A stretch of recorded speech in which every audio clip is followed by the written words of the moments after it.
So let's say that we want to give them the cotangent of theta, and we have this random point that is on the terminal side of theta. So the first thing that we want to do is we want to plot that point on the xy axis. So because the coordinates are both negative, we definitely know that we have to be in quadrant 3.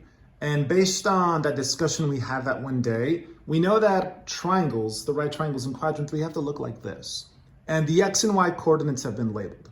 Now let's find the hypotenuse with Pythagorean theorem. So following that algebra, that's what we should get for the hypotenuse. When you square root the c squared, the calculator says 3 square root 3.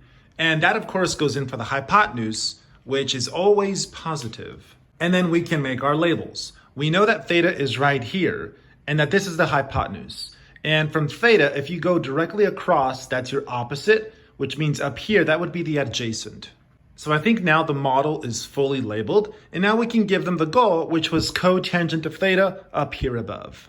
And so for cotangent of theta, theta is in the triangle, and the cotangent is adjacent over opposite, if you look at your cheat sheet. And so we put the adjacent here in the top, and then we put the opposite here in the denominator, and then the calculator turns it into that there.